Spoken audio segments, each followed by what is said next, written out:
कैसे हैं आप सब। ये जो क्वेश्चन पेपर है ये महाराष्ट्र सेट का पेपर है फिजिकल एजुकेशन का, जो कि लास्ट ईयर सितंबर में हुआ था। तो ये आज इसको हम दो पार्ट में करेंगे। आज 50 क्वेश्चन आज करेंगे और 50 क्वेश्चन जो है नेक्स्ट पार्ट में करेंगे। तो शुरू करते हैं। The body weight of college student is a, जो स्टूडेंट्स का बॉडी वेट है वो क्या है, इज ए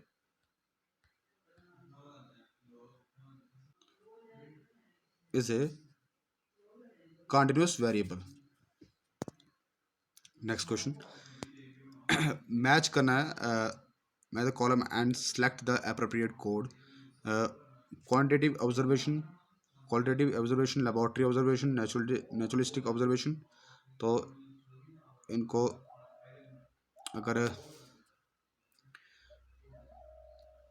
जैसे कि अगर देखा जाए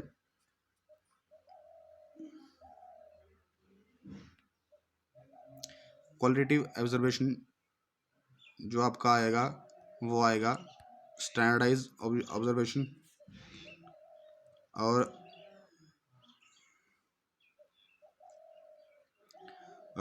क्वालिटेटिव ऑब्जर्वेशन जो आएगा आपका वो आएगा observing all potentially relevant phenomena. और उसके बाद लेबोरेटरी ऑब्जर्वेशन का आएगा ऑब्जर्वेशन डन इन लेबोरेटरी, और नेचुरलिस्टिक ऑब्जर्वेशन का आएगा observation done in real world setting. तो इसका जो आपका जो आंसर है वो रहेगा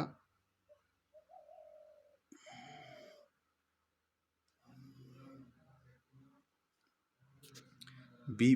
बी पार्ट इसका सही आंसर रहेगा। नेक्स्ट क्वेश्चन की ओर बढ़ेंगे।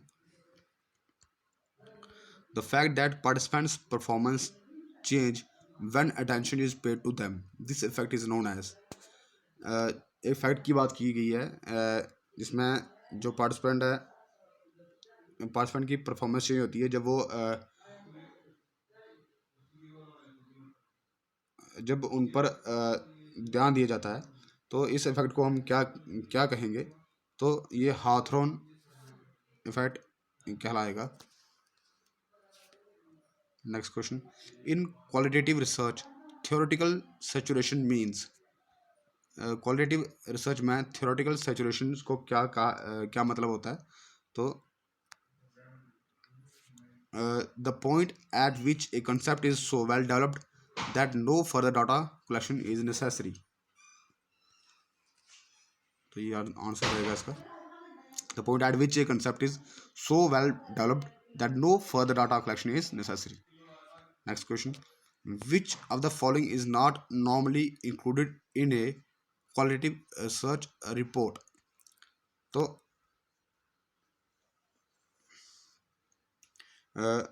क्वालिटेटिव जो रिसर्च रिपोर्ट होती है उसमें क्या इंक्लूड नहीं होता नॉर्मली, तो डिसीजन टू एक्सेप्ट और रिजेक्ट हाइपोथेसिस। तो इसमें ये बिल्कुल सही रहेगा आपका।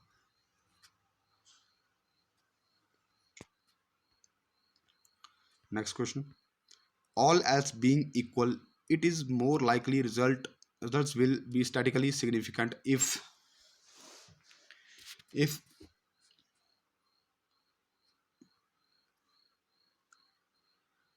all else being equal it is more likely result will be statistically significant if you have a larger sample।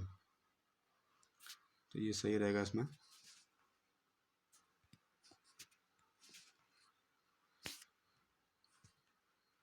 which of the following show the proportion of variance shared between two variables। तो coefficient of determination जो है इसमें सही रहेगा।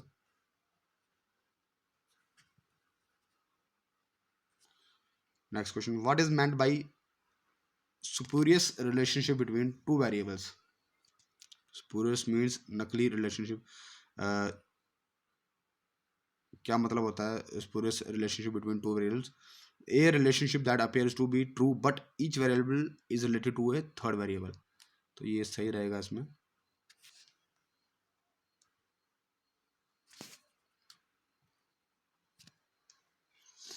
Next question की ओर बढ़ेंगे।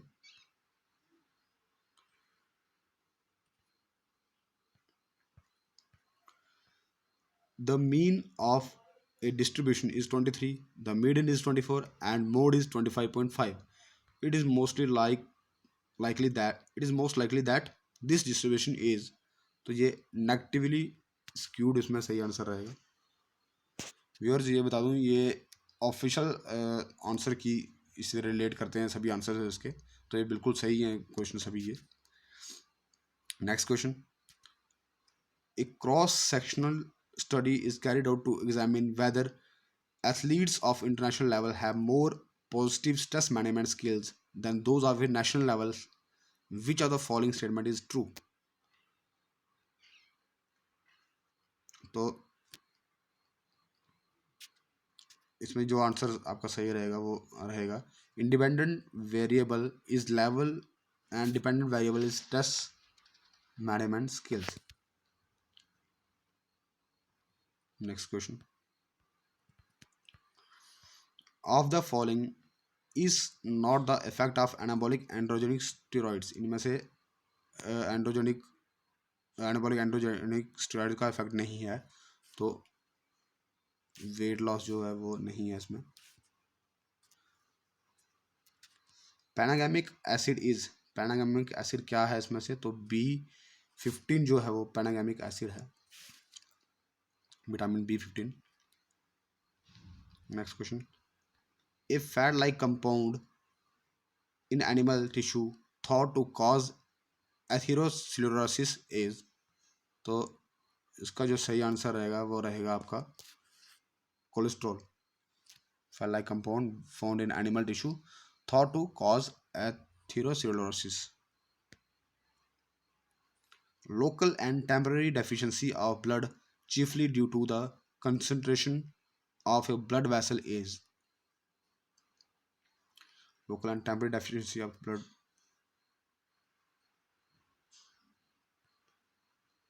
तो इस्केमिया बिल्कुल सही रहेगा। Local and temporary deficiency of blood chiefly due to the concentration of a blood vessel is ischemia. Next question,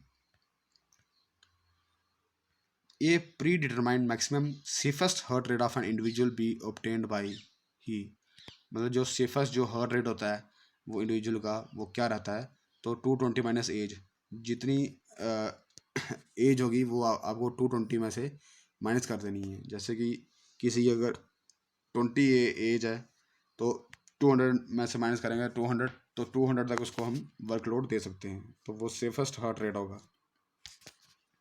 इससे अगर ऊपर जाओगे तो डेथ होने की चांसेस हो सकते हैं। Next question, the rupture of red blood cell is, तो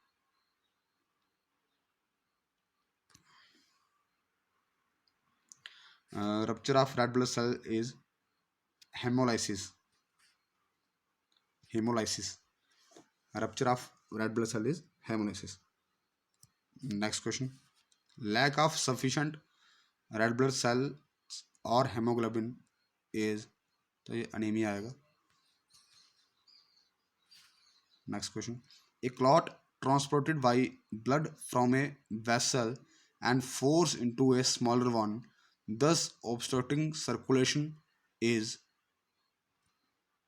तो ये एम्बोलस इसका सही आंसर रहेगा।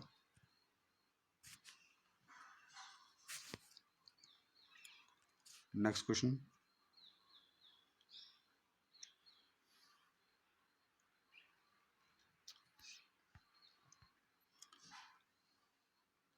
in the formula VO2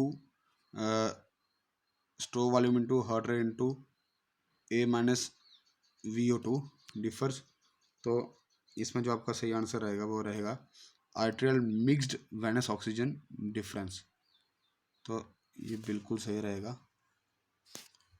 next question, static lung volumes, static lung volume जो है वो cannot predict exercise performance, exercise performance को का अनुमान नहीं लगा सकती वो।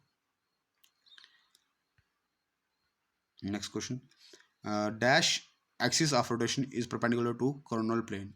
तो सजिटल एक्सिस इसका सही आंसर रहेगा।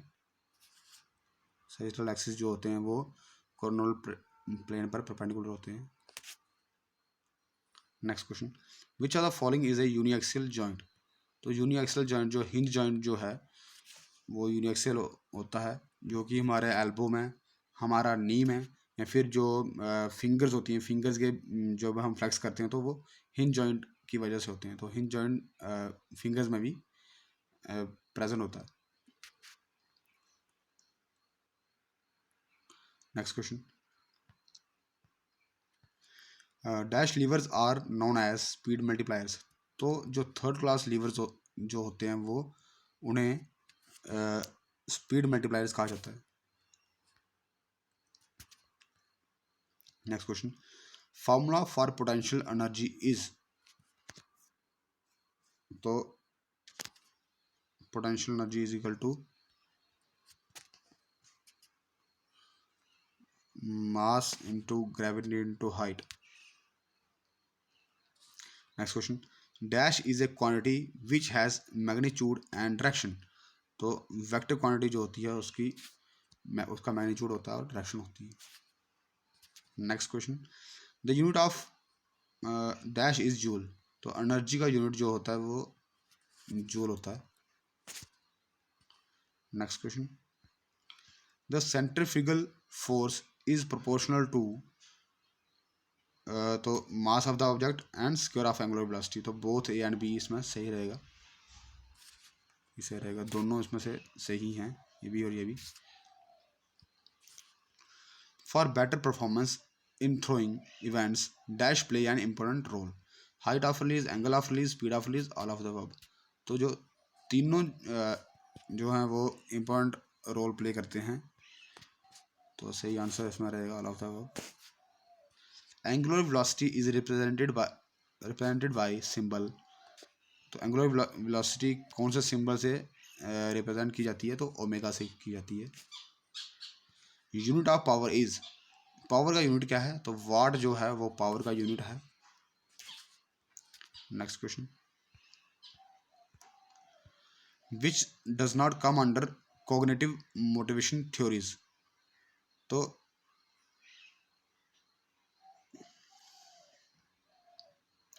एक्सपीटेंसी थ्योरी जो है वो कॉग्निटिव मोटिवेशन थ्योरीज अंडर नहीं आती है।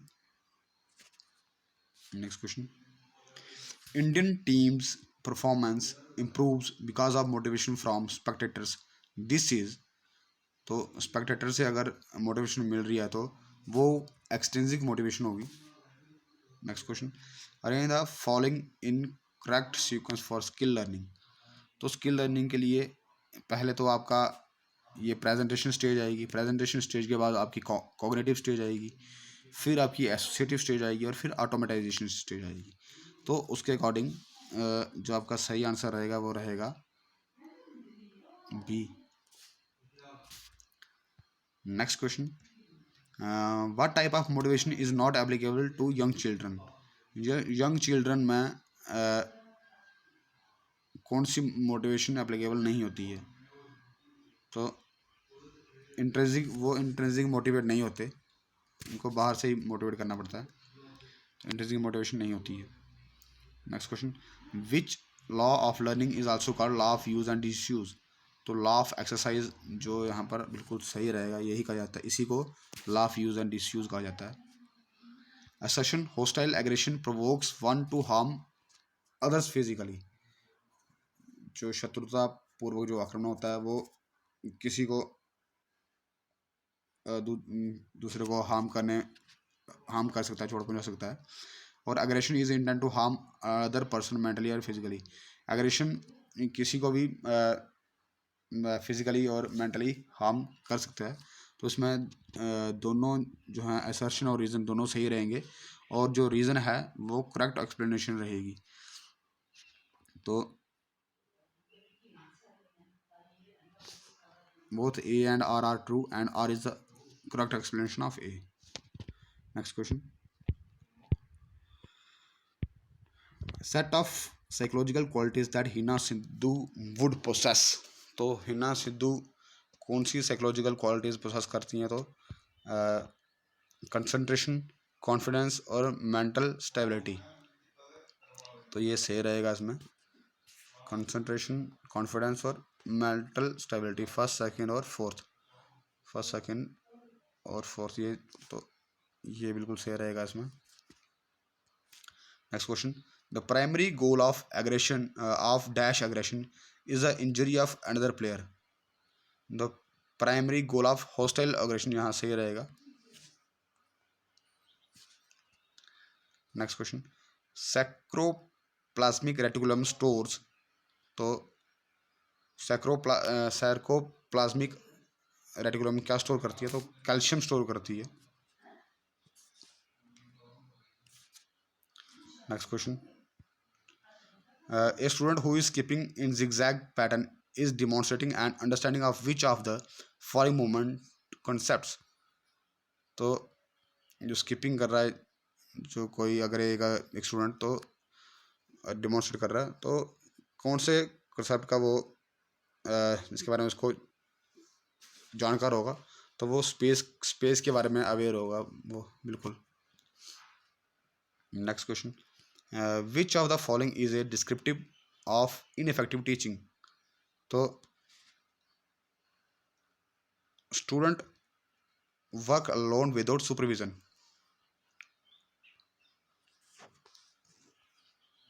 Student work alone without supervision, इसे रहेगा। नेक्स्ट क्वेश्चन, prime trade of ethical principle of profession is. तो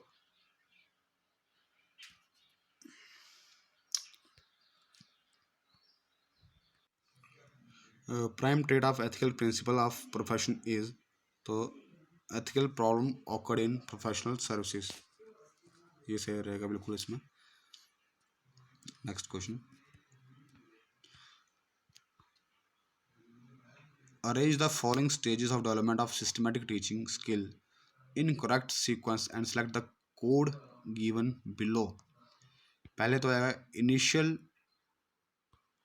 पहले आएगा इनिशियल डिस्कम्फर्ट स्टेज, फिर आएगा लर्निंग वेराइटी ऑफ टेक्निक्स, फिर आएगा learning how to use your skills,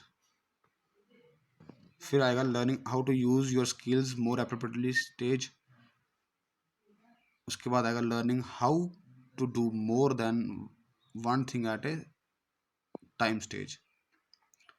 तो first fourth second third, first fourth second third, तो इसमें बी सही रहेगा बिल्कुल आपका answer.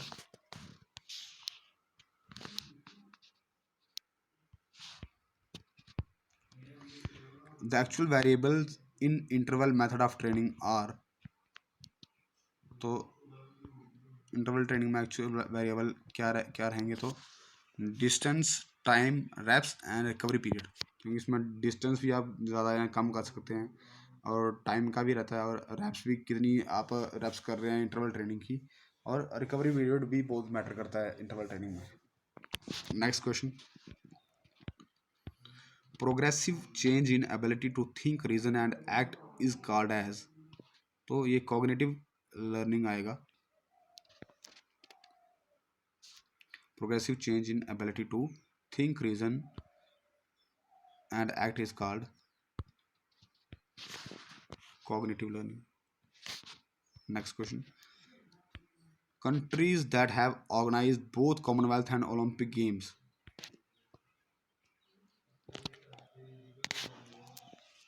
countries that have organized both Commonwealth and Olympic Games, तो जिन्होंने ऐसी कंट्रीज जिन्होंने दोनों ऑर्गेनाइज किए हैं, कॉमनवेल्थ भी और ओलंपिक गेम्स भी, तो वो इंग्लैंड है, ऑस्ट्रेलिया है और कनाडा है। तो फर्स्ट सेकंड और फोर्थ, फर्स्ट सेकंड और फोर्थ, ये ए वाला सही रहेगा बिल्कुल। Next question, identify the content of affective domain and select the correct code given below.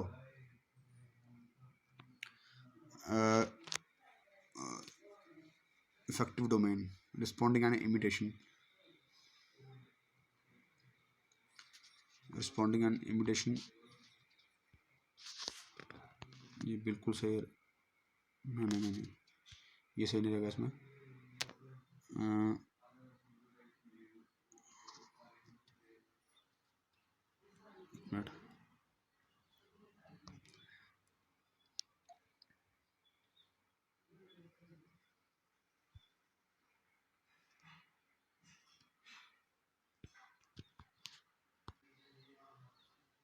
तो अफेक्टेड डोमेन जो इसमें सही रहेगा वो रिस्पॉन्डिंग एंड अटेंडिंग जो है बिल्कुल सही रहेगा। Responding and attending, responding and attending. Next question, students participation in sports will lead to, जो स्टूडेंट्स की जो पार्टिसिपेशन है स्पोर्ट्स में वो किसको लीड करती है? तो development of leadership, conservation of values, socialization and cultural exchange. तो डी वाला आंसर जो है इसमें बिल्कुल सही रहेगा।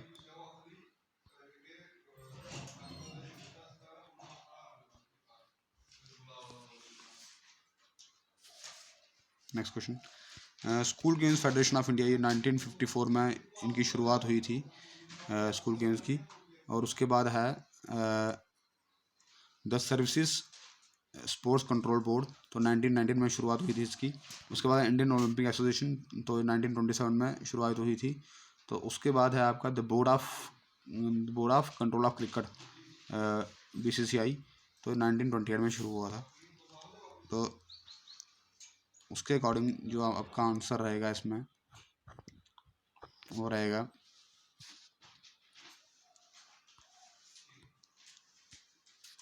बिल्कुल सही रहेगा। नेक्स्ट क्वेश्चन, जो लास्ट क्वेश्चन है इस वीडियो का, बाकी के क्वेश्चन जो है वो नेक्स्ट वीडियो में करेंगे हम।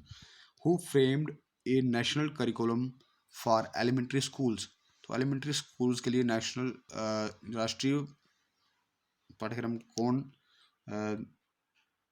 फ्रेम करता है? तो NCERT, national council of education research and training, तो ये करती है। तो व्यूअर्स, अगर चैनल को सब्सक्राइब नहीं किया तो सब्सक्राइब कर लें, और बाकी अपने फ्रेंड्स में भी वीडियो को शेयर ज़रूर करें। ये क्वेश्चन जो है आपको PGT TGT या फिर नेट सेट की प्रिपरेशन में काफ़ी हेल्पफुल रहेंगे उनको प्रिपेयर करने में। तो थैंक्स फॉर द वॉचिंग। जय हिंद, जय भारत।